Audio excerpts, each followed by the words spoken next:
2, 1.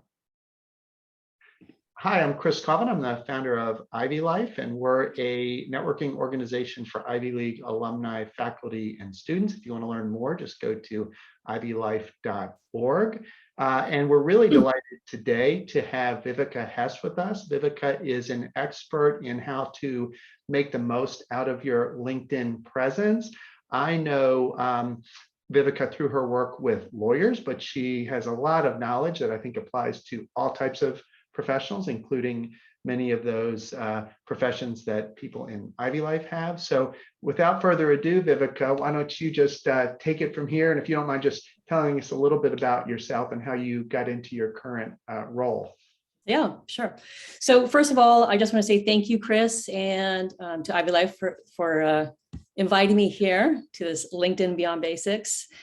And we're going to just jump right in here to Beyond Basics. So we are going to recap some of the basics, but we're going to go a little bit further than that. So I'm going to jump in here and tell you a little bit more about myself. I am a Swede, transplanted, happily living surfing in San Diego since '85. I followed college at UCSD here in San Diego with a law degree, practiced law for nearly a decade, transactional estate planning attorney. And then in 2010, I jumped off and created my marketing agency. And I've been partnering with lawyers, law firms since about 2010, providing online business development strategies, systems, consulting by leveraging primarily LinkedIn as the channel. So as a former lawyer, I also try to keep an eye on sort of regulatory sensitivities and issues that come up and are evolving to make sure that I'm offering best practice advice for online content and management. So we're going to jump right in here to the basics recap. So let me touch on this just really quickly here. And some of you know that your URL, your LinkedIn URL, sometimes is followed by, excuse me, by a number of letters and numbers that really don't make sense. So make sure that you tidy that up. Excuse me. Bless you. And you do that by customizing and getting rid of all those nonsense numbers. Excuse me, I'm gonna have some water here. Sure thing. Do make sure that it's nice and sort of representative of your name. I don't advise you using a company name or something sort of clever like estate planning attorney, or use your proper name to do so. And you just do that by going to the me icon in the upper right-hand corner, your homepage, view profile, and then you can go in and edit your public profile and URL and save it. So that's one of the first basics that I would cover. The next thing is the background banner. That's that big sort of real estate space that you have right behind your thumbnail and your headline. Make sure that it's not the default LinkedIn, sort of the gray circles, right? You're not a default professional. You should have a default background. It's pretty easy to put in an image there, either something that's related to where you work. It could be the building you're working in or your practice area, or it could be just a beautiful picture of the location, the city that you're in, sometimes skylines or something like that. But make sure that you update that and then have a professional thumbnail. It's not a typo, I promise you. It's a mix between personal and professional. So sometimes what I see is a very almost overly serious thumbnail. That thumbnail travels with you all over LinkedIn. So make sure that's kind of a warm, professional, high resolution, but friendly and inviting, because you are on LinkedIn to sort of invite connections and to build a really good, high quality network. So that's what I mean by professional. The headline is immediately below that thumbnail. And what often happens, I see this particularly with attorneys, because you're busy lawyering, but what happens with this headline is by default, if you don't do anything with it, LinkedIn will pull up the most recent title from your experience section. So that's the default. And the title alone says very little. Again, that's what travels with your thumbnail all over LinkedIn. So make sure that you try and fit into that headline what you do, who you work with, and sort of what sets you apart, or what's unique about what you offer. You have to do it in 120 characters. We'll elaborate a little bit on how to do that. The settings check, make sure that you are fully visible to your entire network. Anybody on LinkedIn or outside of LinkedIn, there's no point to limiting it to your first connections. Obviously, you're there to build out your network, presumably. So make sure that the settings are that you also have people also viewed. And that's a setting where essentially, I usually recommend turning that off, because essentially when people go to your profile, on the right-hand side, they'll see a column if you haven't turned that off, and it's on by default, but they'll see essentially competitors to your practice area in your location. So I sort of feel you should turn that off. I mean, people can find others if they do a search anyhow, but I just think it's unnecessary to have all your competitors right there next to you. So I advise turning that on or turning that off. And then profile updates. If after this, hopefully you do a few little updates, make sure that you turn off updates that your network is made aware of. They don't need to know every little update. When you're ready to go, you can turn it back on, but they don't really care if you're doing updates or tweaks or changing out photos or background images or anything like that. So make sure that's turned off so you don't annoy people with that. And then in your about section, we're going to dive into that a little bit more because that is beyond the basics. But in your about section, all your accolades, awards, career recognitions, and what have you, make sure that we're spinning that in a way that really speaks, it's client facing and really benefits driven. So it's about you, but in a way that answers your audience's question, what's in it for me? Okay. And then the call to action. This is something I almost always see missing in the about section at the end. Hold people by the hand, tell them where to go next, give them 1 to 2 ways to reach out and connect with you very, very easily. Sometimes that's actually missing in the about section. So that is the basics recap. And if you have questions about that, please reach out to me afterwards. Connect with me on LinkedIn. I'm happy to answer some quick questions about those basics. But we're going to go a little bit further than that. We're going to talk about profile view, which is the video intro in your thumbnail that LinkedIn just rolled out a few months ago. The headline customization, which we sort of touched on there too, that's essential. The featured section, which is not visible by default. Chris, you have that. I have it. But if you don't know about that, you wouldn't really know to ask about it because it's just not visible. So that's something I really feel that you should add on to your profile, the about section and your stories. We're going to elaborate a little bit on what that about section, sort of what it should look like in the presentation and the invite to your audience. The about section now can offer, since 2 months ago, a hyperlink, which actually transports somebody out from your about to a website or wherever you want them to go. And this just rolled out about 2 months ago. And then the question I get the most is creator mode. What is it? Is it relevant to my profession, to my profile? I'm not really a creator. Well, you are. If you're a professional, you're always creating content to connect and to offer value and benefit to your audience, whether it's to a referral network, partners, or if you're going directly to try and build relationships with clients.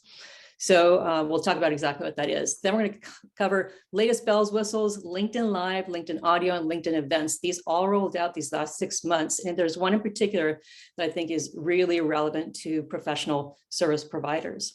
So how do you share content, both your original content and when you repost or reshare from the algorithm's perspective? What does that look like? How do you create content efficiently? I get it. You're not like me sitting on LinkedIn all day long. So you have a profession. So we want to talk about how do we actually share content, create it and share it very, very efficiently and repurpose the right way, because there are several different ways to repurpose content. And then finally, probably the most common question I get is, do we really need a LinkedIn company page? They were dormant for a long time, but LinkedIn has put a lot of resources into these. So I'm going to show you some of the ways you can use a company page and why I do think it's important. So let's dive into the first topic here, profile view. It's properly called profile view. What it is, it's actually a video that comes live in your little thumbnail. And it's 30 seconds. So you've got to talk fast. You got to get whatever you want to get into to invite somebody to connect or follow. But it's a live intro. The benefit of that is you're giving sort of a 3-dimensional touch point. People love to see a little bit more about your demeanor, how you speak, who you are through that 3-dimensional aspect. So I really recommend doing that. It can be something as simple as just hold your phone up, do an introduction of who you are, what you do, what you have to offer, and then extend an invitation to connect or to follow. And I don't know if you've all seen, probably not, because here's sort of the irony. There's a little bell on the right-hand side, immediately below your banner, that LinkedIn rolled out now that most people have, but typical LinkedIn style, they're rolling it out sort of piecemeal. But the funny thing is you won't see it yourself on your own profile. So ask somebody else, do you see a bell when you go to my profile? If you do, then people who want to have your updates, they want to connect and make sure they get all the value in the posts that you're putting out there. They click the bell and they get an update as soon as you post something. So people do need to follow you. They don't have to be connected, but they do need to follow you to be able to click that bell to get the updates. So that's maybe something you want to incorporate in that profile view in that little video. You know, let's connect, or at least follow and click the bell if you're interested in getting my updates. You know, so that's something that to ask somebody else to look for. But So those personal questions are really important. Yep. Super quick. So just on the bell, so am I understanding you correctly that you need to, first of all, if you want someone to click on the bell, they need to first follow you, and then they won't even see the bell until they follow you. Is that right? Exactly. So what That's else my understanding. And this is fairly new, but so, and I will say there is a little bit of quirky and clunkiness to it right now, because not everybody who's hitting the bell are actually getting the updates. For the most part, I think LinkedIn is trying to kind of iron out those some of the glitches are going on, but that's in theory how it's supposed to work. So I did click the bell. I clicked your bell, so okay. Hopefully I'll get my updates. All right, so let's go to the headline. So I can touch on that earlier. And this customization is essential. Again, your thumbnail or headline is what travels all over LinkedIn. So try and get some meaningful information in there. You have 120 characters, which is not a whole lot, but a title alone says very, very little. And you don't want to be the default anything, really. You don't want to have the default background or default titles. So what do? Your practice area, your niche, who do you work with, your audience, and what sets you apart, or what are the benefits of working with you specifically? It's a lot to pack in there, but I really encourage you to try to get that into those 120 characters. And let's jump into the About section. This is sort of the biggest part of your LinkedIn profile. This is where you have an opportunity to elaborate on what you do, who you work with, your experience, your authority. But all of that can be said in a sort of a story format. And it has to be sort of your story, right? So what we see typically, and again, with the lawyers I work with, we'll see bullet points of all their accomplishments and their experience. And you don't want to take the website bio and just sort of slap that onto your About section. This is really your opportunity to draw an audience in and to capture their attention. So what happens is that when people go to your profile, they'll see the first, I think now it's changed, the first 3 lines of your About section. You essentially have to earn the see more for them to click. So make that first bit sort of a hook, or exciting or curious, so people really want to read a little bit more about it. And this is usually what I refer to as legit bait. Right? There's something called clickbait, which is kind of ugly. Clickbait is where you throw up a shocking headline of some type, and then nothing follows from it. You just want to capture attention. So I renamed that to legit bait. That means you throw up something that captures attention. It's a little bit different, can be entertaining or just very, very informative, and then you kind of logically elaborate from that point on. So really think through how you're going to start those 3 sentences in your About section. And that's where you then get to elaborate. Your experience, your authority, who you work with. You can give some case studies or even testimonials. With attorneys, you have to be a little bit careful with that, but it's your unique story in your words. So add some flavor, add some personality, and really try and weave in some of your why, your drivers. What are you passionate about? And everyone has sort of a unique story. So when I work with lawyers, for example, it's a very competitive market. And I say, listen, you have no competition. Tell your story, tell it in your voice, with your vision and your drivers, your why, and you've blown away the competition. There's only one of you with your story. So use that. That's how you position yourself, really. And then again, I touch on this too, in your About section towards the end, have a call to action. Tell people what to do next, what you would like them to do next, and offer at least 2 ways of connecting. Usually it's your email, your phone number. If you have an online scheduler, you can do that as well. But I do typically say at least 2 ways to connect, and tell them, ask them a question, or if they have questions, reach out, let's connect, let's learn more about each other's businesses. So, and why a story? Well, we know for a fact that our neural activity increases 5 times when listening to a story. I don't care if you're a kid or an adult, we're all drawn into stories. Clients are, they know 71% more likely to recommend a brand that they have connected with emotionally. And if you've built that emotional connection, there's also a lot more trust in that relationship. And the brand storytelling throughout your online marketing strategy can increase hugely the value of your service by more than 20%. Consumers, clients, customers, they really want content that feels like stories. And then finally, people remember a story up to 22 times longer or more than they will a list of figures and facts. So now I'm in trouble because that's exactly what I've done here. Let's move on. Okay. All right. This is really new. This just last month rolled out from LinkedIn. And I'm going to give you a little hack here as well. But the hyperlink in your about section, it used to be in that about section where people kind of dig in and find out a lot more about you, that we didn't have any links that could transport away from LinkedIn. You would put a link maybe to your website or a landing page or presentation, a white paper that you had, but people would have to copy and paste that. It wouldn't transport. So you can add one hyperlink in your about section now. It's still rolling out. Not everybody has it, but for now, people can only access that from their mobile, from their smartphone, which is fine. About 79% of people are looking you up on the fly from their smartphone. So theoretically, it's supposed to be rolling out the next few months so that people can access through desktop too. Here's the thing, you get one link. And I don't know if any of you do this, Chris, if you do this, but there's Linktree and LinkTube. What that essentially does is it creates a mini landing page. That one link that you have, which is based out of Linktree, it transports to a mini landing page. There you can have more than one link, and you can sort of customize it, brand it, use your own brand, if you will. But that can send somebody to a website or a specific page on your website. It can send them to an online scheduler or a presentation or whatever you want. I wouldn't go crazy with it, but let's say 2 to 3 additional links. You might figure that makes sense. So that's one way of sort of hacking that one link that you get to another little page that has additional links. Have you done that at all? Just so you know, I'm looking on my phone. I'm a fairly heavy LinkedIn user, and I don't, at least I can't find the thing where it says add a link. So I don't know if people are going to have trouble finding that or not, or I'm probably not the power user you are, but just so if anyone's looking for it, it may be hard to find. So Chris, do you have a hyperlink in your about section? No, I don't think so. Do you need to first put a text link in there?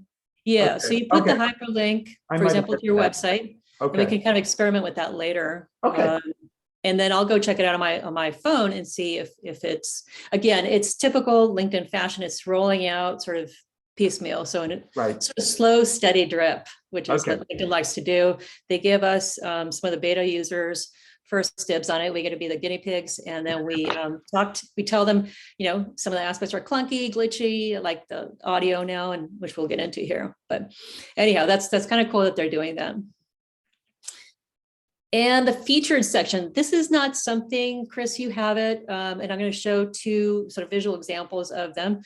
But the feature section is not in your profile by default. And if you didn't hear me or somebody talk about it, you wouldn't even know that it exists. So the features section, you have to add in yourself. You'll go to the section, add a section. And what this does essentially, it's bumped up fairly high up, and it gives you, at this point, didn't used to, but it gives you 3 full views, large thumbnails, where you have an opportunity to showcase a little bit more fully what you do, who you work with. And it can be anything like Chris has posts feeding into the thumbnails there for features section. It can be a really well-performing post that you have there where you get a lot of traction. I have, and I'll show you what it looks like, but you can have it to a website or a video that you have, to white papers, presentations, slide decks. So it can be any type of rich media that you think represents your company or your business really well. But so that's something you have to add on. So now you've heard me say it, go get it. Put something in there, but let me show you what it looks. Yeah. One quick thing I wanted to add, Viveca, because it took me a little while to learn this. So when you post something on LinkedIn, It's super helpful to know about the little three dots or the ellipsis in the upper right hand corner. If you click on that, you'll get a bunch of options, which includes add to featured. It also includes like copy the link.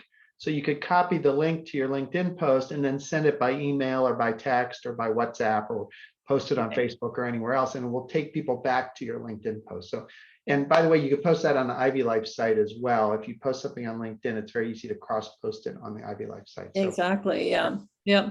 No, good point. So here's somebody we know, Chris.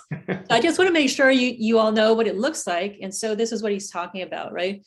So you have, the headline, the banner and all that, but immediately below, almost immediately below, you have the features section. That's why it's sort of important. People are going to see this because it's front center above the fold, so to speak. So make sure that you add that on, and then whatever documentation or videos or whatever you think represents your company the best, add that in there.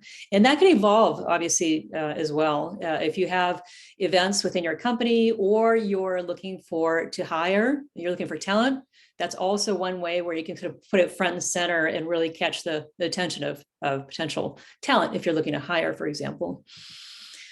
And who's that? Oh yeah, okay. So that's me. So what I've done is, on the left, I have a newsletter. And so I have a thumbnail to my newsletter, which is a monthly publication. And then in the middle, I have a link to a free resource I have, which is sort of 5 basic steps for leveraging LinkedIn for lawyers. And then on the third image, I have a link to my podcast, which is the Social Lawyer Show. So there are a lot of different ways you can do this, depending on what assets you have to really promote and sort of speak about your business, your company, yourself. And we're going to go into the creator mode. What is this? Well, you're all professionals, and sometimes I hear, especially from lawyers, I hear, well, I'm not a creator. I don't do artsy stuff. I'm not creating content. Well, yes, you are. If you're in business, you're in constant creator mode, whether you like it or not. You're essentially branding yourself. Every time you're at a networking meeting, you're on LinkedIn, you're constantly networking and creating relationships and creating assets that you think are of benefit or value to your audience, whether it's referral partners or directly to your clients. So yes, I think that you should turn on the creator mode. And this just got rolled out these last, was it like 6, 7, 8 months ago or so from LinkedIn. And one of the reasons I held off on it for a bit was because one of the things that happens when you switch to creator mode, and I think everybody should have it at this point. I know that they're rolling it out in Australia. I know it's not offered in mainland China, but anyhow, it's still sort of in the process of rolling out, and I'll tell you how to check if you have access to it. But one of the reasons I held off for just a little bit was because it automatically removes the connect button. And my main purpose is to connect, obviously. So it replaces it with a follow button. Now you can add the connect button back in, or you can kind of tell people very easily in your thumbnail video, that you can connect. If you want to connect, hit the 3 ellipses right next to the follow and connect with me that way. Yes. How do you add the connect button back in? Because I might prefer that. I just switched to creator mode like 2 days ago after we. Okay. And okay. I think it might be easier to have the connect button there than the follow button, but is there a way to do that without leaving creator mode? I'm pretty sure you're supposed to be able to. I went to creator mode and I never went back. But to the right of the follow button, I believe. Okay. Are the 3 ellipses. And that is where supposedly you can change and show the connect button. You can also go back. I think you're going to replace the follow button with just the connect button, or have both. I'm not quite sure about that. I'm gonna have to get back to you on that. No problem. But I know there's a way to resurface or put it next to the follow button. That is a possibility. I'm just not exactly sure about the method of doing that. Might be able to Google and find out the answer. Yeah. So this creator mode really can help you grow your reach, influence on LinkedIn. LinkedIn likes it. So it's going to reward you by serving up your content to a broader audience. And when you get creator mode, you also get access to all the new additional tools, some that may or may not be applicable to your business. I'm going to talk about one in particular, but if you're not in creator mode, you won't have access to these creator tools like LinkedIn Live, LinkedIn Audio, LinkedIn Events, which is probably the most relevant in our context. But once you turn on the creator mode, the number of followers will typically be displayed, and the topics that you post about in your profile will get bumped way up. So they're going to be much more visible. So the only caveat I would say is do not change to creator mode unless you are fairly consistent in your posting, meaning at least twice a week. Even if you're sharing other people's content and adding your 2 cents or creating your own native content, if you're doing that at least twice a week, I would definitely switch to creator mode because it really bumps up your content so it's more visible as well.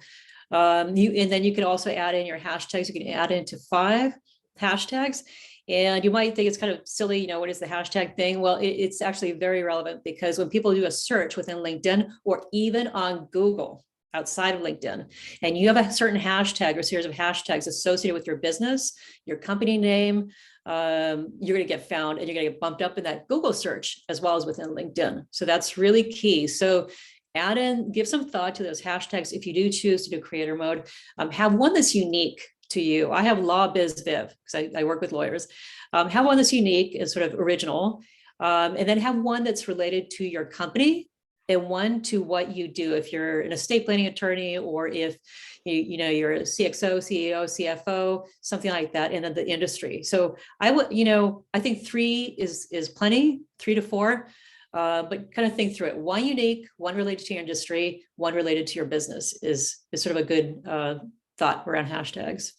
It makes it really easy for other LinkedIn members to discover your content and follow you. You could also put that at the end of your about section, for more updates, to connect, for news on, whatever the industry is, follow this hashtag. So that's another kind of call to action that you can add in there with your phone number or how to get in touch with you.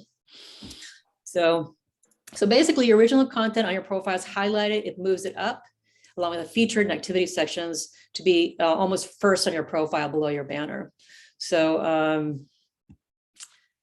and when you do that, it actually the activity section on your profile will no longer include your likes, comments, other activities.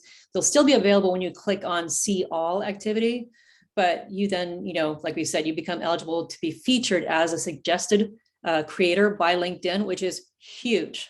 If you become a creator partner with LinkedIn, that's also an opportunity there. Any questions on the creator mode at this point? No. Okay. We're going to move on to the bells and whistles that are connected to the creator mode. So one is LinkedIn Live that rolled out about 2 years ago, and it allows members to broadcast live video. LinkedIn gives you enormous reach if you're bold enough to do the LinkedIn Live. So if you're fairly comfortable on camera or video and you can bring in guests, on a certain topic, I would really encourage you to take the extra steps for LinkedIn Live. It is by application and they have certain criteria. Because I'm used as a beta sort of case for LinkedIn, I get a little bit of insight from the inside on what counts, what they're looking at. It's really hard to sort of decipher on your own, but basically, if you want to apply for LinkedIn Live, you've got to make sure that you're in good standing, for one. And in LinkedIn Live, you can offer that from your profile or your company page or as an event. So you first have to meet those access criteria. And if you think you can meet the criteria, then you do an application and using a third-party tool. So there are a few moving pieces that you need to get in place. And that's, I think LinkedIn Live has rolled out to almost everybody at this point. But what you want to do, this application, let me see here, just make sure I have. Yeah, okay. Let's talk a little bit more about the applications here. Basically, LinkedIn is looking at your audience base. Is it high quality? Are you just pitching and you're connecting with other pitchers and it's sort of spammy and low quality? So keep it high quality and really offer value to your audience and make some relevant connections, within your industry or your client audience. In a fairly low threshold is the members or the pages have to have at least 150 followers and or connections to be eligible for LinkedIn Live access. They want to see a lot of recent shares of original content. So in between sharing other people's content, make sure that you spend a little bit of time on a weekly basis creating your own content questions or updates. So they're looking at, do you have the experience creating original content on LinkedIn? And one of the things, for example, you could be creating posts with text, images, videos, publishing articles or snippets of those articles. And that's what they'll use to evaluate if you're going to be able to make the most of LinkedIn Live. And obviously, they're looking. Quick question from the chat window. Someone wanted to know if these, like the LinkedIn Live and the LinkedIn events, are free, or whether you have to become a premium member to access them. And then I had a related question, which I'll throw in, which is, I'm very confused about the difference between LinkedIn events and LinkedIn Live, and whether the two relate to each other in some fashion. Like, how do you tell people in advance that you're going to be speaking on a certain topic, and how do you get the word out, et cetera? Yeah. So let's see, the first part of that question was, it's not paid at this point. You don't have to be a premium level user. You do have to have creator mode to have access to these. And one of the most important things they're going to look at, do you have a history of abiding by LinkedIn's professional community policies? In other words, their terms of service. This is really important. I want everybody to pay attention to this, because we are seeing a lot of folks going to LinkedIn jail. And typically, in theory, you're supposed to get 2 warnings. The third time, you get put in LinkedIn jail. You can never resurface on LinkedIn with your proper name. So don't risk that, because if you're a professional, you need to have like a foothold here. I've seen a lot of folks that they don't really explain why, but we do know that if you use any type of automation or bots in LinkedIn, and you have a lot of marketers that are pushing that, because it almost feels like a magic bullet. It's not. That's completely contrary to LinkedIn's terms of service. So please be mindful. If some marketer comes to you and says, I'll get you 20 qualified leads by tomorrow. No, there's automation and bots involved. And if LinkedIn senses that, you'll get shut down. And I've seen a lot of marketers do that. So just kind of be wary of that, there's a lot in your business you can automate and streamline, when it comes to processes. When it comes to outreach and engaging on LinkedIn, just don't go there. Viveca, we only have 20 minutes left, so I just wanted to give you the heads up in case you want to leave time for Q&A. Yeah. Okay. So, but if you have more questions about LinkedIn Live, and then we'll talk about LinkedIn Live, the difference between that and events as well. The audio, I don't know if anybody's familiar with Clubhouse, but it is exactly what it sounds like. It's an audio only format, anywhere from 15 to 3 hours, 15 minutes to 3 hours. You have one host who can invite co-hosts, and then basically you can invite audience to come up and be on the stage, as they call it, and ask a question or sort of add to the conversation. I think this is really comparable to real world conferences or meetings. Participants can join an event, they can listen to the speaker, and they can chime in if they have relevant thoughts. But and another interesting thing is that you can click on anybody's thumbnail and see their profile, so you can connect with people in the audience that you're sort of you have that commonality and interest. Now I'm going to go really fast. So this is what LinkedIn audio looks like. So you'll see at the top there you have the host. Below you have the attendees. There's no chat room feature, so that's kind of clunky. Chiming in from your mobile phone is also still a bit glitchy. So LinkedIn is working on that. We're giving them feedback constantly. Events. Okay, and this we're going to sort of talk about what LinkedIn Live and events, how they differ. But events are basically professional forums. You have an organizer. I have my LinkedIn Lawyers Power Hour on Thursday, the 24th at 9 a.m. is an event. You create that typically from your company. You can create it from your profile, create it from a company page. The really cool thing about it is, for now, without any payment or any paid advertising or anything, you can send out to, I think it's 1,500 of your first level invites. Now, a company page can have up to 5 admins. You are one of the admins because you created the company page for your profile. You can invite 2 or 3 other admins, which is a lot of times firms will invite me on to help manage their company page.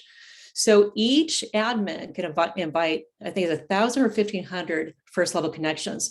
That's awesome. So usually you pay big money for that kind of stuff. So you can get a lot of traction with these events. LinkedIn Live is something that you do directly from your profile. You don't get that option of inviting lots of people. Basically pops up spontaneously on your profile if somebody happens to be on your profile, or you'll get a little pop-up window, which some people find kind of annoying. So there's a little bit of difference in the events. You set up the invite, you set up the event page for that. And then it exists, if you register for it, it exists on your left-hand side of your homepage, if like I've registered for your event. So that's a little bit of the difference between Quick LinkedIn question Live. about events, Viveca. So can you do more than, can it be more than one person? Like you and I, you're doing most of the talking because you're the knowledgeable one here, but could you and I do an event together where both of us are presenting, or is it just a one person speaker only? Or No, we can have several people in events for okay. sure. I mean, I have a guest, a branding specialist, a fellow Swede who does amazing work. I have her on Thursday. We're talking about branding professionals, kind of going from bland to brand, we call it. So I have her as a guest. Typically, I'll have guests, but I can have 2, 3, 4 guests. There's only one organizer though.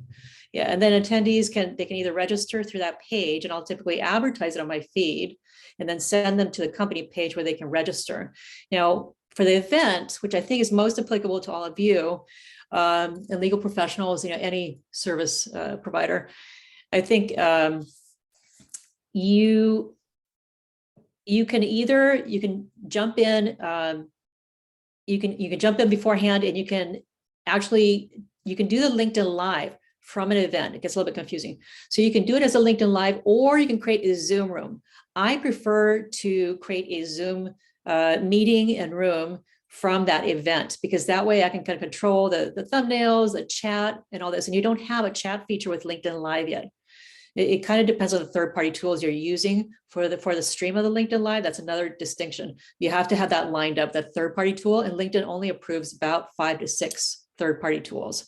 So that's kind of another moving piece. That's why events are a little bit easier, and I think just more manageable, and you get a broader reach with events. But that's how I set up events to a Zoom room. Okay. So, And LinkedIn plays nicely with Zoom, because sometimes the social media purveyors don't play nice with each other. no, they do. Okay. They do. And so you do have to remind your audience, if you create an event, that they can register for the event on the company page or your profile, wherever you set up company page. They also have to register with Zoom. So it's 2 registrations, which is a little bit clunky for right now, but you have a little bit more control, and you have that chat, so you can kind of engage and interact with people as you're presenting through the event. Sharing content, how you create and share content, original and repost from the algorithm's perspective. First of all, you want to ask yourself, what are the goals? That's a very first question. What is your intention with sharing content? And then sort of reverse engineer from there to very clearly defining in your own mind, who's the target audience? Are you trying to reach referral partners, that kind of a network? Or are you trying to reach and connect with prospective clients? Or is it B2B or B2C kind of thing? So those have to be very, very clear. Once you have that in your mind and sort of as a strategy, use strong content. I mean, use your voice, use your vision, your whys, your drivers, put some flavor, some passion in it, and the visuals. Those all bring together a very professional, presence. And then again, post regularly. 2 to 3 times a weekly is really the sweet spot. You can batch it.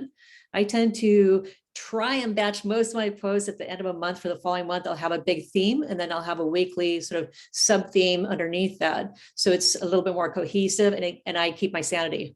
That's a beautiful thing. So, and then measure, evaluate monthly. One of the things with your profile, you don't have access to too many analytics besides sort of what you see on the post. Your company page, and another reason to have that company page, besides the additional search engine optimization juice you get from that, is the fact that you have way more in-depth analytics.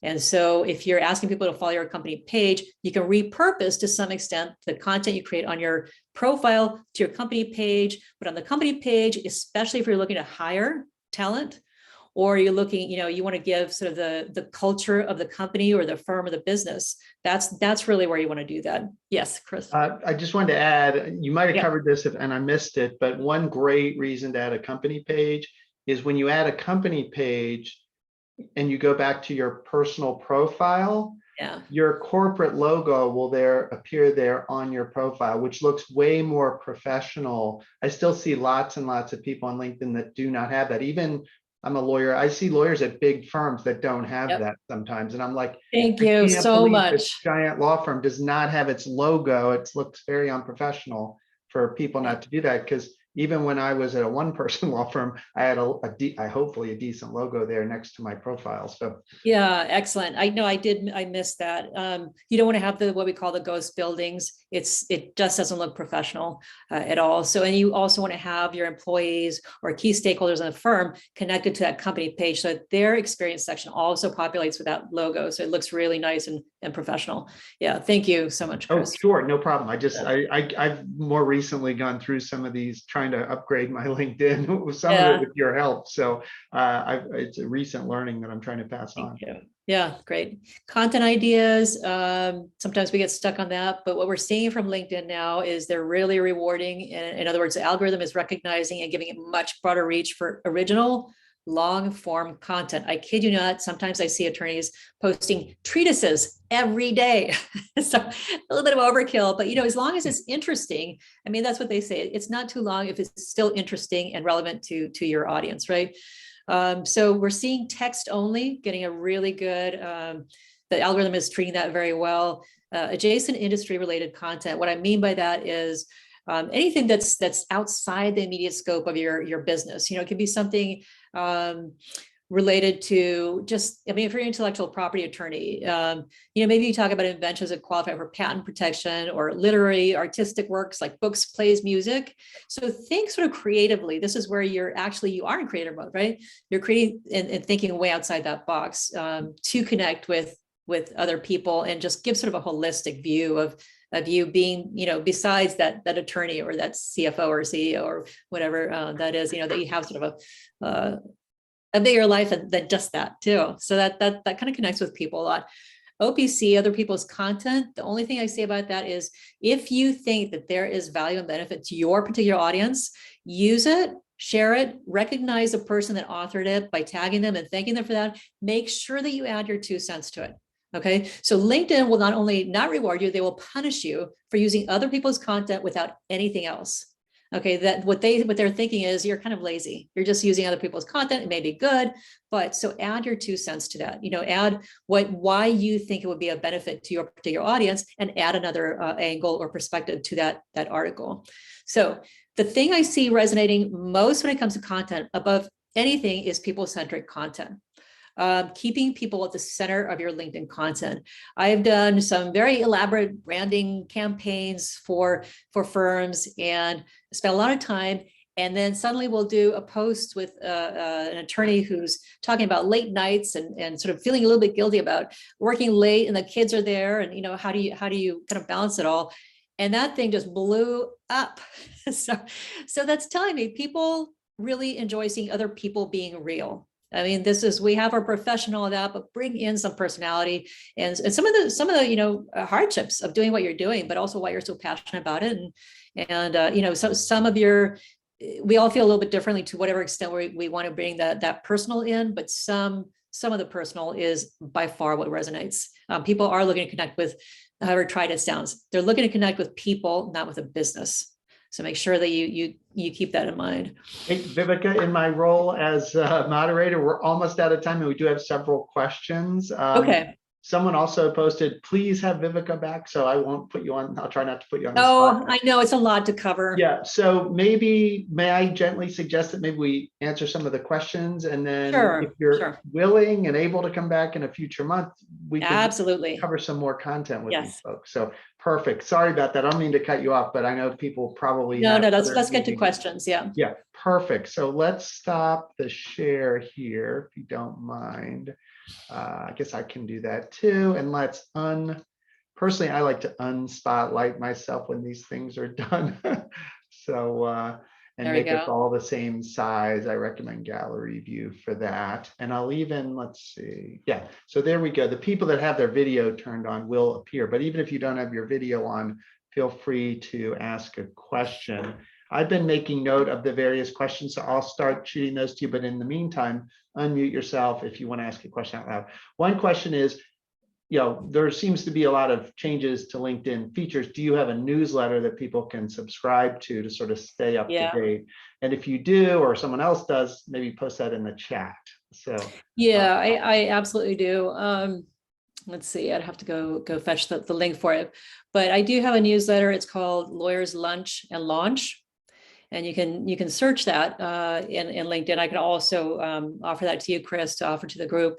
Perfect. But and keep in mind that's also a feature that you have access to if you're in creator mode is the newsletter. So even for yourselves, I would recommend creating that. It's different than an article. So newsletter, because it's a newfangled shiny object, it's getting a huge reach.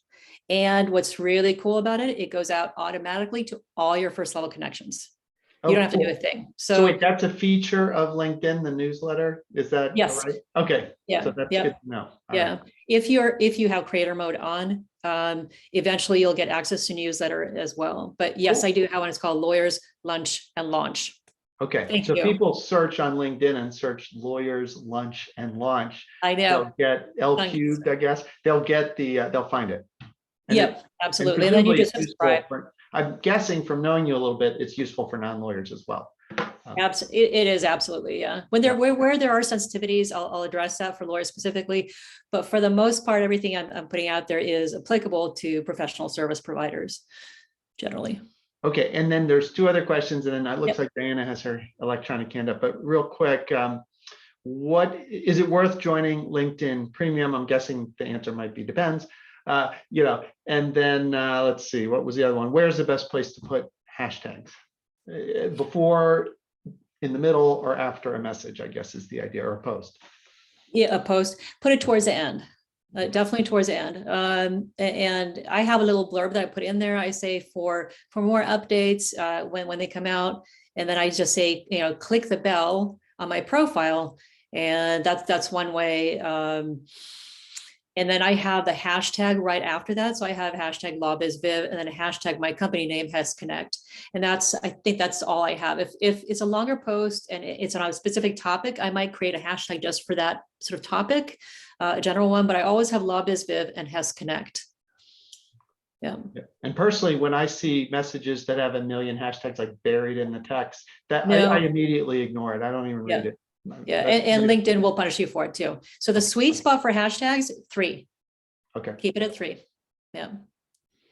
I think I violated that in posting about this event. So I won't do that in the future. Ironically, you will get kicked out, but I'd say any more than 5, and you start feeling and looking kind of spammy. So definitely don't go over 5, but 3 seems to be the sweet spot. 3 is the magic number. I'm old enough to remember Schoolhouse Rock. So. Yeah.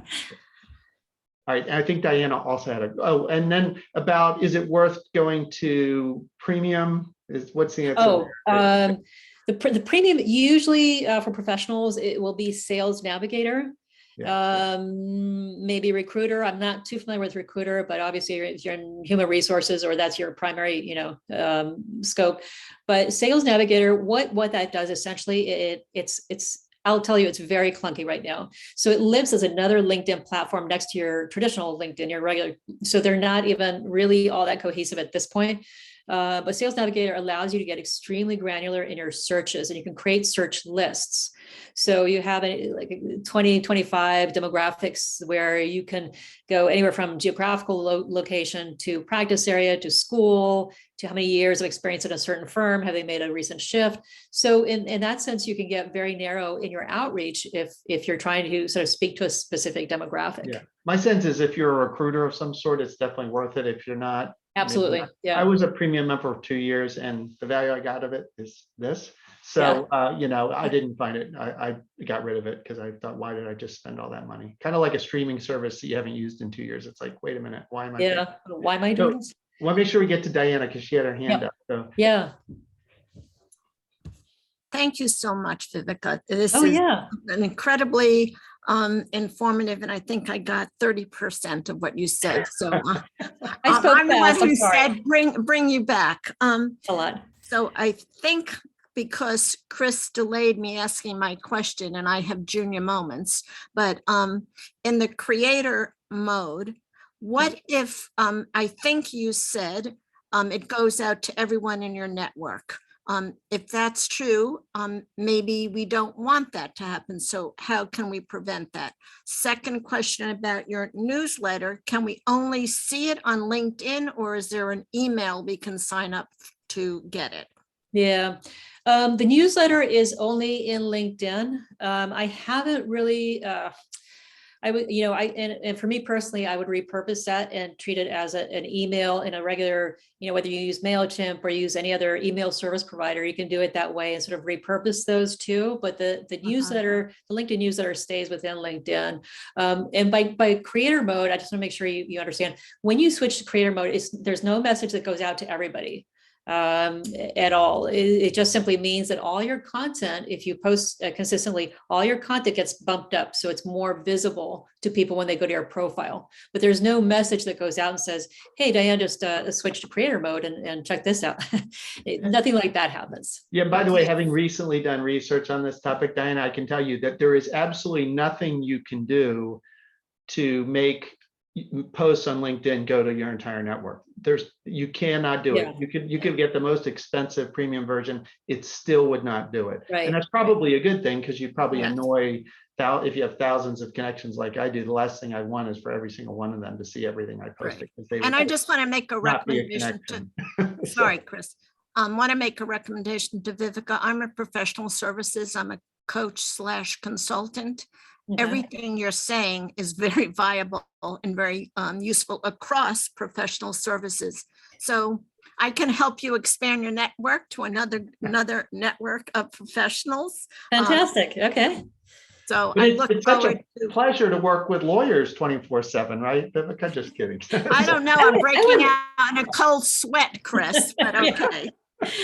No, I do like variety, and truth be told, I mean, that is sort of my tagline, that I work with lawyers because I am a former lawyer myself. And so I'm just a little bit more aware and in tune with some of the pain points and then the stressors in a lawyer's life. And there are more regulatory issues for lawyers. So that's one thing that's separate. But truth be told, I do now work with public agencies as well. They have some regulatory issues as well, like the water districts and so forth. But and other executives. But yes, Diane, I'm happy to meet with other professional service providers, of course. Thank you. And I did, and I posted your LinkedIn profile in the chat. So, and thank you. Your name is unusual enough that probably if they type Viveca Hess into LinkedIn, you're going to be one of the few. So people can find you. So I wanted to thank you because we only have 2 minutes till the top of the hour, and I didn't know who, maybe you and others have meetings that are starting at 2. Yeah. So I wanted to make sure that we wrap this up, but this was amazing, wonderful content, Viveca. I'm so glad that you'd be willing to come back and speak again to absolutely. The group. It is a lot. Yeah, we have a lot to learn, and just what you've taught us today, even 30% retention was probably about what I got too, Diana. That's awesome. It's great content. And I do a lot of stuff on LinkedIn, but there were several things I'd never had no clue about prior to today. So I really appreciate anybody, please feel free to reach out to me either on LinkedIn. You can reach me by email as well, Viveca, Viveca @hessconnect.com. And just let me know, IvyLife, and then I know that you're part of this. And what I like to do after I've done a presentation, sort of, in appreciation of you spending some of your bandwidth, your busy day with me, is I set aside 20 minutes for about 6 people or so. So I set aside 2 hours in the next few days where we can just do an audit free of charge. We just kind of dive into your profile and it will pinpoint some things that you can kind of walk away and take action on. So if you want that, just let me know, IvyLife, reach out to me on LinkedIn, and we'll coordinate that if you have specific questions you want to ask. I'm happy to do that. Wonderful. That's very generous of your time. So thank you. So thanks everybody for joining. I don't know whether anyone saw my hand raised. Oh, sorry, Charlize. Yes. Oh, I didn't. Really, really quickly. I missed a lot of the meeting, unfortunately, because of the nature of my business. I'm an investment manager and a wealth manager, and it's very tumultuous times at the moment. I bet. But obviously I would have great regulatory issues. So I've done nothing with LinkedIn or Facebook, which is kind of ridiculous. And is that something you can address? Can I follow up with you offline or whatever? Yeah, we can talk about that offline. I have worked with some financial advisors, typically the ones that have their own firms have a little bit more leeway. I have worked with some of the bigger ones too. There are definitely more hoops to go through in compliance and through headquarters, but there are certain things you can do. But yes, for sure. And you financial advisors, especially with the big firms, they have a lot more regulatory issues. But I have worked with a few. So we can talk a little bit more. I do have my own firm, but I just have been concerned Yes. because it appears that you have total responsibility for anybody that you're Facebooked in with or whatever, what they post. And naturally, you could not monitor it on a daily basis and still do your job. Right. So, I mean, there are certain ways of posting that you can on LinkedIn that are fairly well received and I think are not going to skirt any sort of security issues or regulatory issues. So Great. guys, I've got to call time. Charlize, Yep, I okay. didn't see your, I All didn't right. see your No hand because problem. your video wasn't on, but I want to make sure Viveca, she has a busy Okay. schedule, I know, so want to make sure she can get on with her day. No So thanks, problem. everybody, and hope to see you. We're usually here each Friday at 1 p.m. Eastern, so hope to see you again in the future. Any questions, just go to ivylife.org. That's where our event schedule and Thanks everything for else doing is. Okay. Thank you, everybody. Thank you, Chris. Thank you. It was Bye. great content. Thanks. Okay. All right. Bye. Thanks all.